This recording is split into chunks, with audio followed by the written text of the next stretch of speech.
Welcome to the Band of Brothers podcast. This morning, I'm here with Richie Wilson. How you doing, Richie? I'm doing good today. Thanks, H. Thanks for having me here. Yeah, better known to me and some people as Superstar.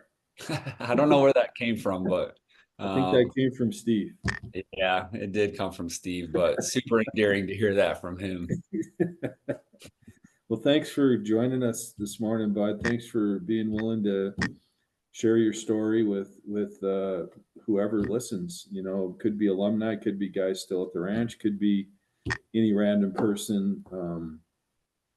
Just listening to you and I talk. But I've known you for 18 years. I don't know, man. It's been a Yeah, minute. yeah, It's it's been a been minute. 18, coming up on 18 years. Yeah. So you were like 12 when you first came into the ranch, right? Yeah, yeah, something like that. 21.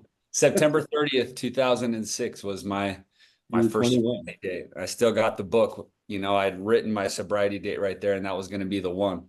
But Awesome. I still Hey, remember. I remember that. I just remember you greeting my family too up there, and being pretty lost. And you had a really calming spirit. And I'm thankful for our relationship that we've had over the years, for sure. yeah, me too, man. Me too. Well, let's get started. Tell me a little bit. Tell us about the first time you Yeah. ever used a mind-altering substance. How old were you? Yeah, so that would have, for me, that would have been 15, 16. I always like to just kind of share that prior to that, I had, some pretty stirring feelings, restless, irritable, discontentment, as I went through my puberty ages. I share with like my sponsees and people that I connect with that in hindsight, my first drug of choice was lying, was altering the truth, because that was one way that I could escape my feelings, create my own reality, and really kind of run away from some of the shame and things that I was feeling. And so I was, it's 12, 13, 14, 15, when I was in junior high, had some uncomfortable feelings, had just moved back to Utah and was, not really feeling like I fit in. And Where did you move from? from Seattle. Yeah, my family had been up in Seattle, Washington, and we moved to Utah. And it was just this big shock, and, lots of changes too in my family. My brothers were going on missions, and both my folks were working and all that. And I kind of felt like I wanted to escape. I didn't love my body. I had a lot of body shame and things like that, and was just kind of carrying around that heavy weight. And so, Ironically, Richie works for Fit to Recover now. yeah, yeah. Weird how we get cross addictions and try to find some healthy ones. But yeah, I remember those days of being just hyper emotional and getting in trouble all the time with my folks and bending the truth and not showing up for stuff. And 15, when I was a sophomore in high school, I in the span of about 18 months, I had a emergency appendectomy. I had broke my foot twice, my tonsils and wisdom teeth, and then I had a major cliff jumping accident. And so pain pills were introduced to me. But also with those injuries, it was kind of funny because I'm the fifth of six kids. I look back on it, and all of a sudden I got all this attention and love from my parents, like Mhm. I became this accident prone kid. And then also, as far as friendships and things like that, some of my best friends who've been through the ranch, they were some of the first people that I ever used with. They had found out that I had, had these accidents and I had access to pain pills. This is, 2001 to 2003. And I feel like the victim card with having these legitimate injuries was part of it. But I still remember the first time a good friend of mine, Drew, reached out, and he's like, I know you got some of those pain pills. And he was like a couple years older than me. And I kind of got that like excited, scared feeling, like, Yeah. I was getting some validation and some attention from a friend. And I thought he was going to ask me to hang out with him and party a little bit. And he's like, can you just put some of those in your mailbox? I'm going to swing by and grab them. And of course I did.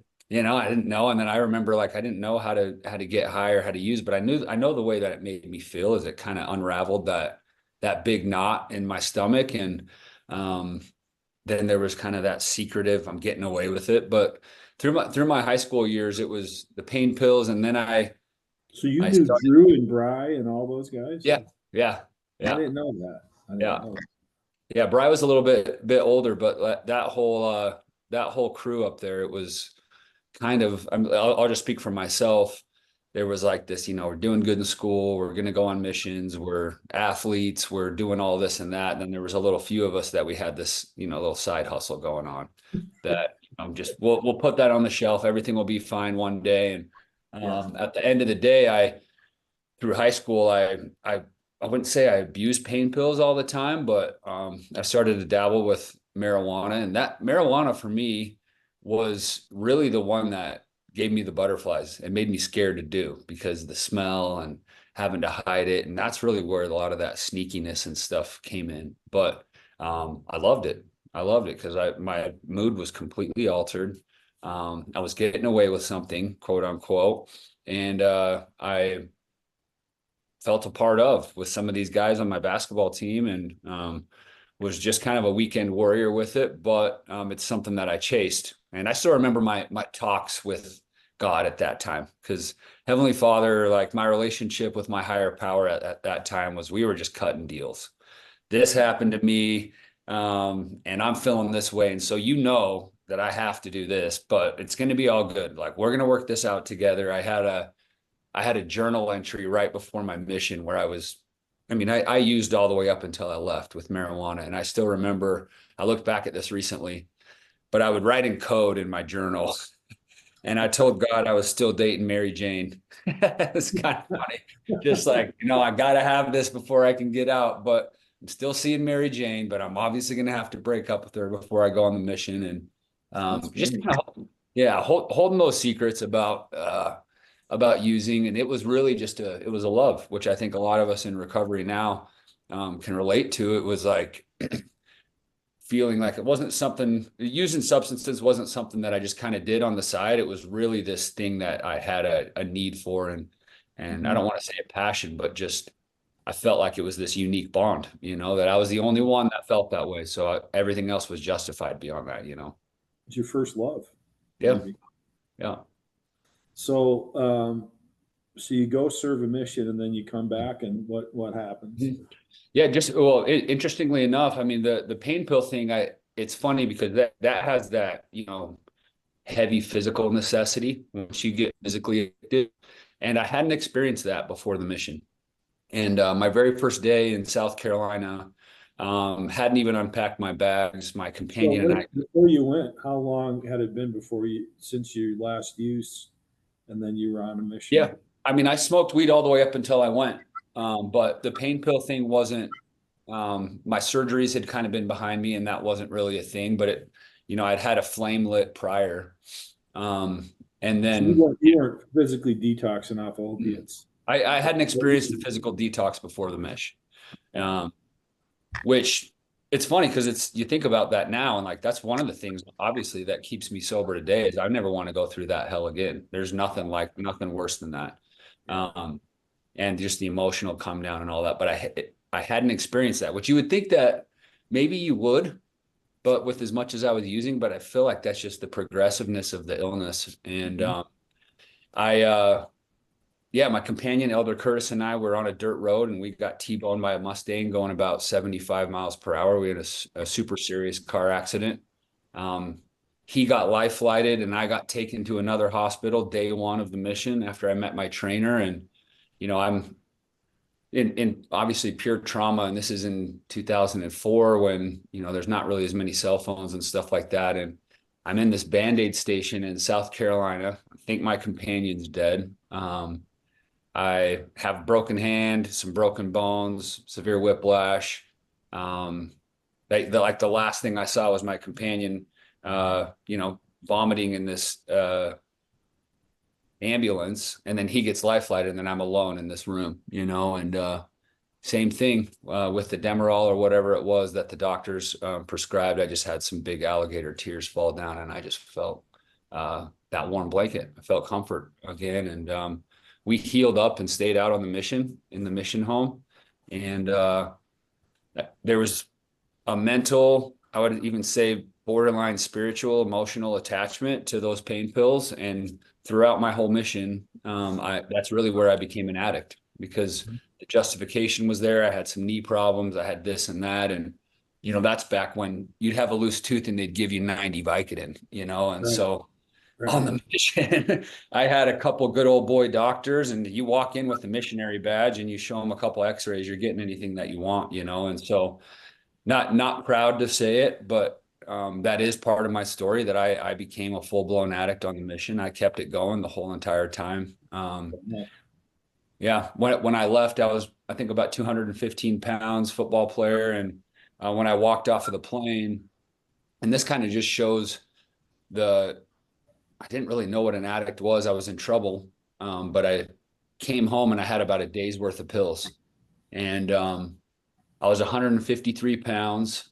And I really, really, really figured that Heavenly Father was going to bless me for serving the good mission, because I had worked hard the whole time. I wasn't out there breaking rules. I was really, really trying to help people.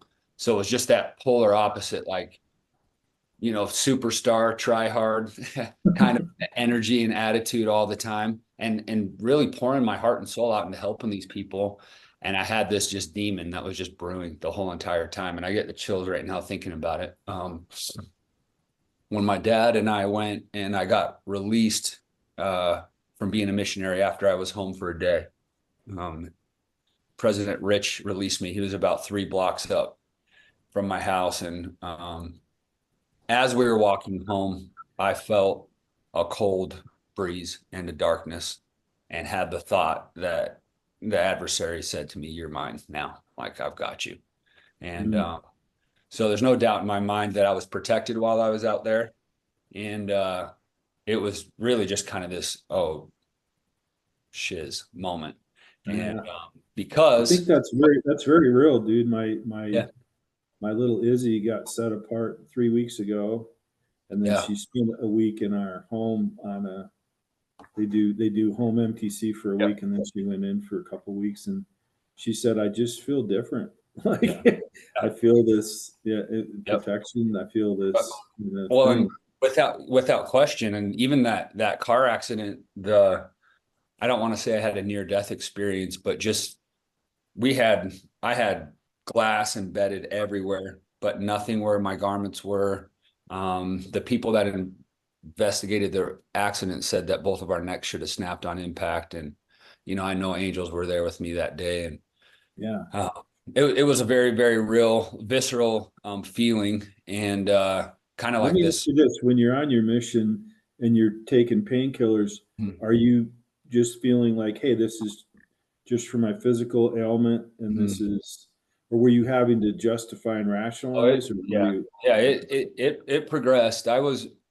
I got pretty smart out there, at least so I thought. I was photocopying prescriptions. I was doctor shopping. I was kind of always in the senior companion position. And there was about at the 6-month mark when I had made a transfer, and I went, and I was starting to use all these justifications with my companions that I'm just sick and I have to have this or that. I knew, I knew that it was getting out of control. And I mean, I did some things I probably shouldn't have done while I was out there in regards to get pain medication and stuff. And so Did you I always knew, have a picture of yourself after the accident so you could go, hey man, this is why I'm taking, like, this yeah. is Well, and honestly, a lot the of it, glass embedded guy with the broken, yeah. I mean, I had a pick with a full, neck brace on and the whole deal, and it's just, it's funny because I think looking back at that really was the true duality that started for me. Was I got to be this Peter priesthood, and then this thing happened to me with these injuries. Mhm. And so, I mean, I thought I was the most unique guy ever. Turns out there's more than one opiate addict, athlete, LDS guy on this planet. It took me a while What? to realize that. Like, it's kind of a tale as old as time. But I mean, in that moment, I thought, then that's really what fueled the shame, was that, Mhm. I am such a bad guy. Like, no one else has gone through this. And I think that's where the adversary made me feel like I was alone. I had no idea that, what recovery was or what it would look like. And so I white knuckled it once I got home, and really, really quickly after. And this is where I think it had been winding up on the mission before I met you. I mean, I went and gave a homecoming talk just in full withdrawal. I was going kind of doing that tour, and I've had people to this day tell me it was one of the most powerful talks they've ever heard, which is hilarious because I don't remember it. But that's where the spirit will work through you. I was just sharing some experiences from my mission, and I'm in full detox. I'm sweating and Mm. just can't. I mean, I got that scatterbrain thing going on, and I went straight from the steakhouse right down to Pioneer Park because I had heard of it in a shirt and tie and picked up. And Mm. that's really where I mean, I'm walking through Pioneer Park with my shirt untucked and my tie on, and I'm looking. And then just super quickly after that, the wheels fell off in about 3 or 4 months. And I'm really grateful for my family, because I think for them at that time, it was the story that they had gotten was, assistant to the president, baptizing all these people in the mission. But my mom and they knew something was up.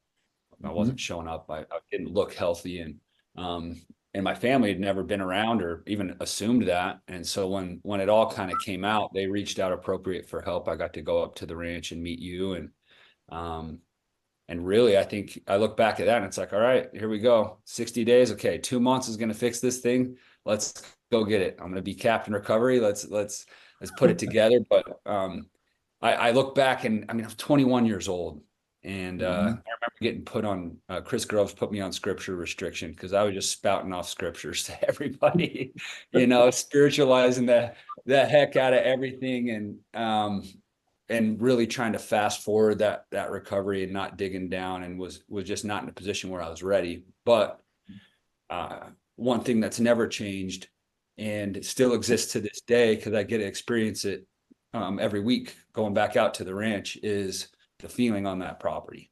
And what that feeling is it's the band of brothers. It's not the staff. It's the Mm-hmm. spirit of people with a common issue getting right, and the nucleus of that is the illness of addiction, and I never ever forgot that. Some might say I might have fallen in love with it, so I'd run away with it and come back every couple few years, but I Right. struggled a bit after. Yeah. So you get out of res. Did you go to? You went to um, aftercare. Yeah, I did. I went right to Mike Brown's sober living. That was the Okay. next right thing to do. And he jokes with me and says I have the shortest stay there ever. But like, I mean, I was really trying to do all the things. But a big trigger for me, and I like sharing this, because you got to have a bro with you when you get out. At least for Mm-hmm. me, being that young, especially, I and I was just off a mission where I was with a companion all the time. Like, and Mm-hmm. so that freedom, that first time I had a car, like a family member had hooked me up with a car, and because all the things were going to work out. But like, again, that freedom of being out, and even though I had to get to IOP, I didn't have a choice. I had not connected. I had kind of put myself, without knowing it, isolated myself and given myself some time where I'd be alone, and I didn't last long at all because I didn't have an accountability buddy, and that freedom was a huge, huge, huge trigger for me. Mm-hmm. And shortly after I relapsed, and after that, the family was kind of like, all right, we're not sending you any more cush rehabs. And I went up to Seattle for a couple of years, went through the Salvation Army, where I'm grateful for that experience. You had to, which was kind of funny. And Mm-hmm. I worked at in Salvation that, Army in Salt we Lake. I kind of went through this cycle for a few years where things were tough. Say it again. Oh, you're My cutting out a little connection's a bit. little off right now, but I'm sorry. I can hear you now. yeah. Okay. Yeah, so I got out of Salt Lake, did a geographical, and that's where I say really for a decade I went through this cycle of really feeling deep down inside that I was the sickest addict ever. And so it was like, I have to go to treatment. None of it was really ever for me. I have to go to treatment. And I would say, semi-institutionalized. I would go through, I'd get 6 months or 9 months, get sober living, get a job, get a comma in my bank account, gone, get a girlfriend, just really tried to speed up my recovery. And looking back on it, what I was doing is I was trying to convince everybody around me that I wasn't as bad as it had all shown out, and I held a lot of shame with my family and just these made up things that people were thinking about, how terrible it was that Richie had gone on a mission and had this addiction issue. And it didn't really truly take what I would like to say the second step. The first step had been taken. I had proven to myself, and I kept digging deeper and deeper and deeper on that first step. And I kind of liked that. It's like, oh, I'm powerless over this drug. Let's see how powerless I can get over that. And that's where I would go, is I would have these deep spin-offs that were just really scary, and, go to new bottoms, and had these survival skills where I was on the streets for a period of time. And, but that second step, I was nowhere near it. Nowhere near it, because that relationship was so fractured with God, and it was so twisted to where it was like, well, I've done my part. I tried, I went on a mission. I've prayed, I believe. I was raised Mormon. I did all these right things. I did what my brothers did and went on missions. Like, it's your turn, God. You got to come pick me up and do it. And I don't know that that's the way that my creator responds. Because I think what I got was a whole lot of lessons after that, which I'm eternally grateful that I survived through it. And I'm also grateful. I like to say this too, that I'm grateful that I am a retread. And looking back, I mean, if I would have got it the first time, that would have been super great. But today, all of those experiences, I've been able to use them throughout time to help other people that have the same story. And that is one of the scariest things, is you see someone, say, yep, I tried this or I tried that. That just shuts me down. I went to AA, or I went to this kind of meeting, or this or that. And so I got a lot of exposure to where I use a lot of different slices of the pie for my recovery today. Yeah. Yeah. I think it's all just part of the experience, right? So, yeah, I mean, of course, it'd be great if we didn't have to go through more pain, but I think, at least for me, and I've seen a lot of people, like, pain for most mortals is the impetus for change. Yes. I wish we didn't have to experience it all the time to humble ourselves and to want to change, but sometimes we just do. And, so what did you end up? You were just trying different things. Were you mainly opiate guy, or what were you? Yeah, I was going in and out of treatment, and then the opiates. I've been sober off of opiates for about 8 years. The last time I used opiate, I was coming off of a 10 months of being sober off of it, and I overdosed, and a stranger saved my life with Narcan in a hotel in Colorado. And I had a squints moment, I call it, when that happened, from Sandlot, where I'm dead, hadn't used any heroin, and I used some heroin, and the next thing I'm coming out of this dream, and I'm dreaming that someone's making out with me, and it was a stranger giving me mouth to mouth. And was it Wendy Pepperly? I wish, if it was Wendy Peppercorn, I might not be Peppercorn, is that her name? I probably would have stayed in the hotel, but it was not. Yeah. Looked nothing like her. That this is from Sandlot. Yeah. Yeah. And with the Narcan, I didn't have anything in my system, and it really just kind of like, I mean, I stood up, and like, for whatever reasons from that day on, because I never was a heroin IV user, because I was afraid of dying. I wanted to live and be high all the time, and so I did it a handful of times. And from that moment on, I was like, I'm never touching opiates again. And I haven't had a desire to do it. I still have chronic pain to this day, but I had just gone through divorce, wasn't seeing my son right around that time. And so what did you substitute for the opiates? So what I substituted was alcohol, marijuana, low level sexual relationships, and methamphetamine. And so And just kind of being a bum. I think I'm 34, umpiring softball games with vodka in my water bottle, and like just kind of thinking I'm the bee's knees, like running things out there, making $30 a game, and working 12 games a week just to survive, and That's I funny think because at that point it was my maintenance. 15-year-old son umpires games. Exactly. Yeah. So yeah, no, I thought I had it going on. I was out there, out there in the sun, umpiring games, just.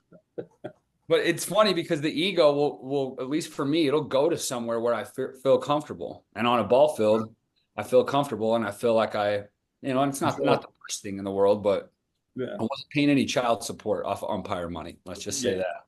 Yeah. And so at that point, I'm using everyday vodka, marijuana, and it stops working. It had stopped working, and I had some probation stuff hanging over my head. Obviously wasn't showing up. I was the guy who I'd show up to probation, find out if I could, beat the whiz quizzes or manipulate the PO and then disappear. And it just, my charges were from 2016 and I just got them expunged like 2022. Okay. It took me that long to kind of lock in. And so early 2020, my oldest brother, Raleigh, was coming out to a wedding in Denver. And so my ex-wife, Holly, she's an amazing human being. I think she just celebrated 13 years of sobriety. Mother to my son, Isaiah, and really someone who also, her boundaries saved my life as well. I'm kind of out there trying to just get it all together, but I'm alone. And I didn't have my band of brothers or my nucleus of recovery, which was here in Salt Lake City. And so I'm kind of running amok out there. My brother was coming to a wedding out in Denver, and he says, "Let me take you to lunch." And I'm mildly paranoid. I was always proud that I wasn't paranoid, but I was. I think I had said once that the Seagulls had cameras on them. So we were getting there, and he shows up to this train station, and That's the meth, dude. Sometimes. Yeah, 100%. Pretty methed up thinking, but I was pretty convinced, there was a few other things that were going on, but I meet him at this train station and I have most of my belongings on my back, probably needed a shower. I did a lot of those bird showers in bathrooms, or I would go into a gym and pretend I still trying to keep that shine on, even though I was on the streets, and he takes me to lunch and says, "Let me get you a hotel room just for tonight," and so he got me a hotel room where they're staying. And I'd taken a shower. I was so beat down and I was so tired. He comes back. Homeless, right? You're homeless right now. Homeless, yeah. Kind of couch surfing. I had a couple trap houses and places, but I was wearing out my welcome there even. And he comes back into the hotel room and he tells me this story. I'd gotten out of the shower. I was naked. I hadn't even been able, I was just asleep on the bed. Didn't even make it into changing into any other clothes. I just naked, asleep on the bed, and slept for about 16 hours straight. And him and his family brought me back to Utah, regardless of like some of the legal things I had going on there. He said, "Let's get you back home." And from that point, I did some illegal things to get back home. I think someone must have brought some stuff back for me, and didn't have an ID. So I'm sitting there detoxing, talking to TSA, telling them, they're asking me my addresses for the last 5 years. I'm like, I don't know the road, they're just like, "All right, who is this guy?" It's a miracle they let me on the plane. And shortly after that, I kind of started to find my way, and I showed up at Brian Heaton's front door one night, and he took me in and got me into the ranch for about a 5-day stay to stabilize. And there were some things going on there that just weren't going to align with long-term recovery for me. And well, it was a perfect start, I guess is what I could say. I'd been to treatment so many times, and part of that ego was like, I can recite it, I can do this. And so I asked for outside help, and what it was, I got linked up with Jared Shaw to get on top of a jackhammer. I got into a sober living with Diamond Recovery. And I went to IOP every night, and I sweat and worked my butt off every day. I rode a medium frame bike to the job site, and I was ashamed that I was riding a bike, so I'd hide it and walk up to the job site. But I did what I needed to do. And the precipice for that was pain. All that I wanted was to be able to hold my son again. I'd been fantasizing about him running back into my arms and being able to be a dad. Mm-hmm. And so I had written these letters at 90 days. Hey, I'm doing so good. And I had this epiphany. It's like, dude, shut up. Just shut up for a year. Stop it. Like Mm-hmm. all of the superstar, you've got so much potential stuff. Just that was it. Finally clicked for me. Just be quiet and put your head down and do the program, do the deal. Like take it slow. And I went to jail sober for a few days. I connected back with the ranch alumni.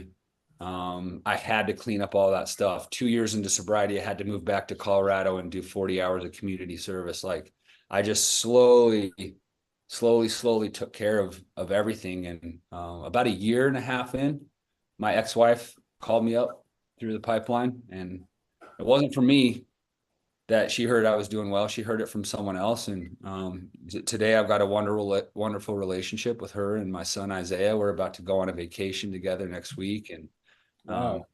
that stuff it's real, and it's come back, and I had to slow down and really just let everything unwind to be able to get where I'm at.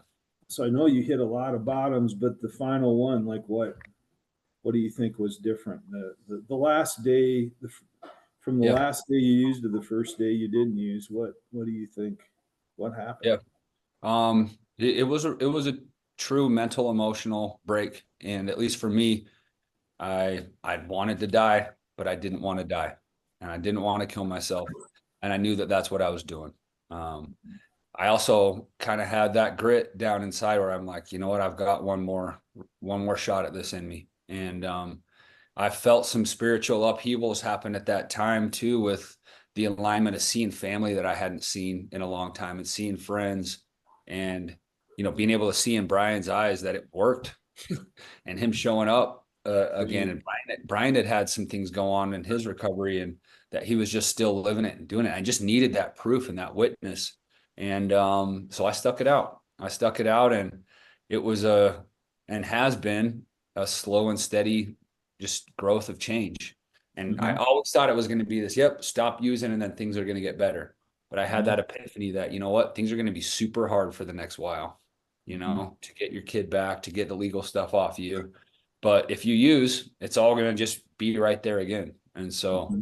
that's the only thing I've really done perfect the last 4+ years, is like not pick up and stay connected and look for ways to serve. Yeah. Yeah. So what a lot of times we have to replace things with Mhm. good things with bad things. What have you done what changes have you made Yeah. behaviorally or socially or whatever to do Yeah. things The biggest one hands down for me. Yeah. The biggest one hands down for me this time around was relationships.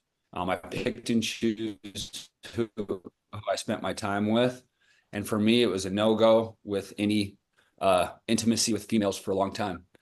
Because it was just an easy thing that would happen, was that validation was so intoxicating for me.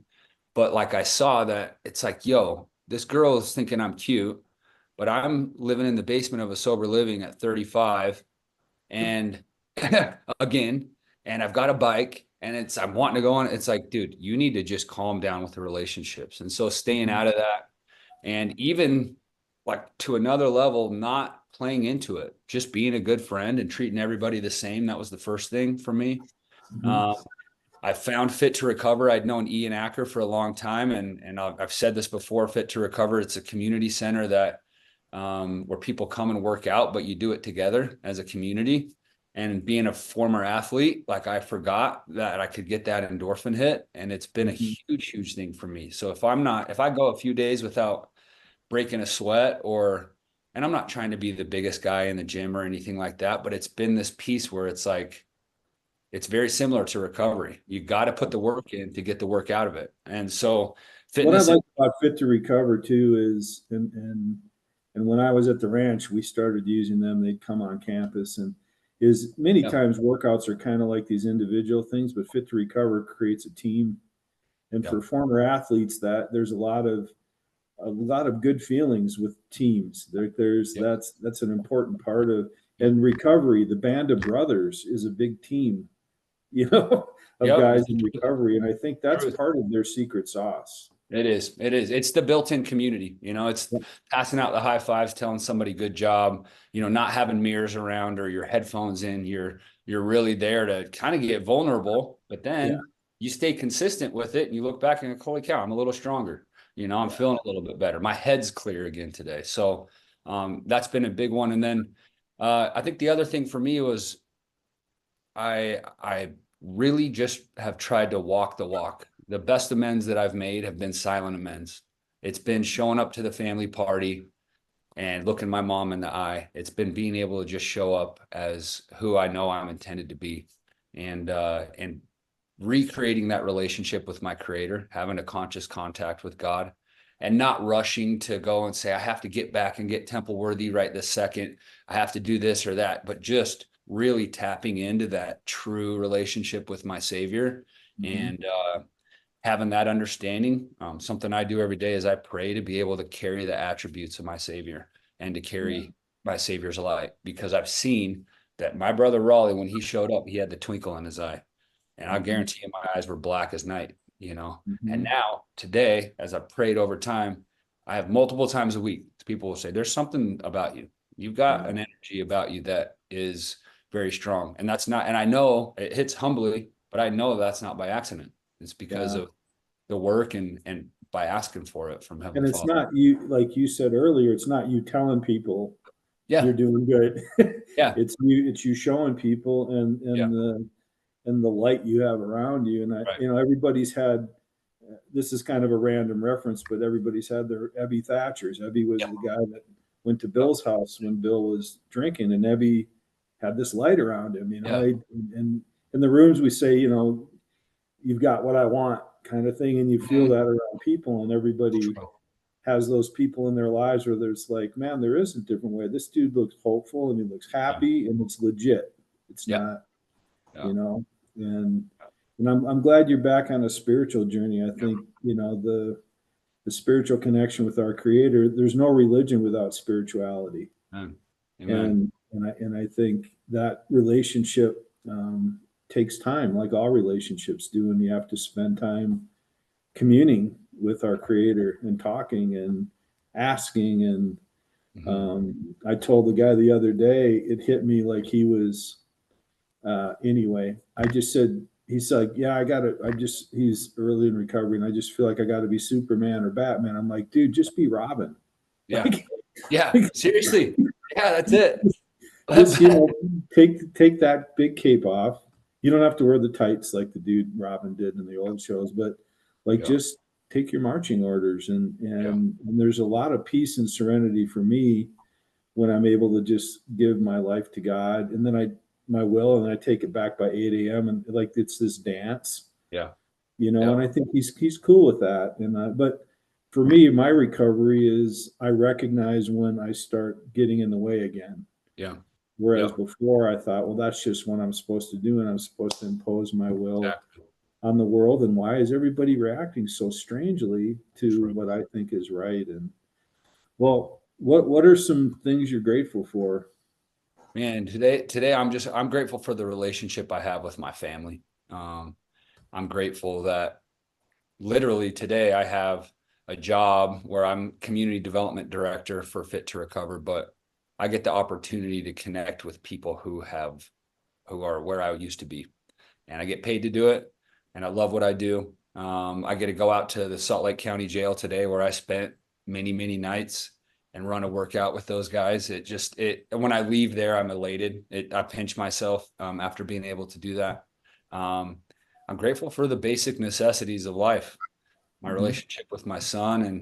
And I think the other thing I would say is that there comes this time, if you stick around and stay healthy enough, I look back and my resume of recovery, where I've wronged a lot of people or let people down, so to speak.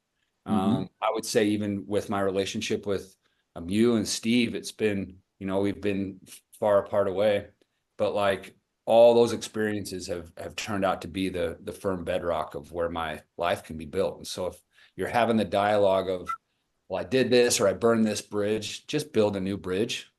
and shine, because forgiveness is something that can happen. And I've been forgiven by so many people, and all anyone wants to do is just see us each do well, And so Mhm. I'm grateful for the people who have stuck by me and believed in me and shown me the way. What would you say to somebody just watching this? What would you say to give them hope? I mean, Yeah, you've been through uh, what you were started using. Let's just call it from 18 until you were 35. So yeah, 17 years before, yeah, and you had plenty of recovery time in there. And right. I want Yeah, everybody to hear, like, that's not for naught. Like, you don't, yeah, that doesn't accumulate. It might not be on this consecutive sobriety yeah, baloney thing that I think yeah. we overtrack, in my opinion. Hmm. Because in those 17 years, you've got plenty of clean time and Right. you learn plenty of things. But Yeah, what would you say to the dude that's like a couple months sober, a month sober, and yeah. like what would you say? Yeah, I would say there's definitely hope. There's definitely hope. Anything that you want can come your way. And the hope for me has come through connecting with others and finding through service. So for me, my disease is selfish, it's self-centered, it's sneaky. It wants to get me alone. It wants me to think that, I'm either not good enough or I'm better than. And so it's just finding a way, whether it's in your work, in your family life, to just be right there in the middle and to be a five and to show up, be consistent, have some discipline. And slowly over time, at least my recovery's grown in spurts. It's been tough, Mhm. tough, tough, tough. Whoa, big relief and growth. Tough, tough, tough, big relief and growth. Mhm. And so it's not going to be a cakewalk. It's not going to be easy, or else everyone would do it. But if you lean into it and you're patient and you don't give up at the 80, 90% mark, at least for me, my higher power has just showered so many blessings on me that are, Yeah. unimaginable. What do you do? What are some things you do every day for your Mhm. sobriety? Two or Yeah. three, four, however. What are some things that this is what no matter Yeah. what I do every day? Yeah. A big thing for me was having a schedule. It was super hard for this ADD brain to lock in and have a schedule. And so I put things on a calendar today. But I get up in the morning and I have a moment with God and I read. I read out of a daily reflection book. I find and tap into my breath. I try to move my body every single day, whether it's active recovery, if it's going for a walk, if it's breaking a sweat. That's been a big thing for me. And then I say the third step prayer every day. And it's funny because I find an opportunity to serve every day. And so that third step prayer has been a huge thing for me where, I ask God to use me in, so what that does is that just automatically takes me out of self. You And say that every day? yeah, I've been saying that every day since my third day of recovery. really. Yep. Yeah, Yep. It's like a requirement. My sponsees, religious. Yeah, you got it. You got to be able to memorize it because now it's second nature. And that prayer is just so powerful to me. And it's what I want to be. I want to be healthy and of maximum service. And I want to be able to do God's will and, be a witness. Like one of my favorite scriptures is Matthew 5:16, where it says, let your light so shine before men that they yeah, may see your good works and glorify your Father in heaven. And that's really the nuts and bolts of it, is that I want to be able to just be healthy and, spread the love, let the ripple effect come into play. yeah, yeah. Well, hey, dude, thanks Yeah, so much brother. for coming.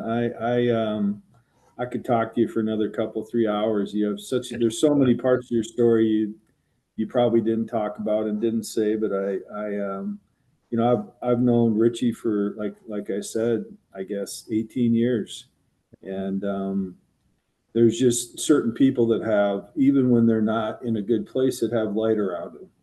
Mm. And if you can see him now, you know what I'm talking about. But you're you're you you're a superstar in ways we used to joke about the temporal ways that you were a superstar in athletics, but you're such a superstar spiritually and as a person that spreads the message of recovery through attraction, not promotion, through walking the walk. And the ripple effect you're having on people, you'll never know.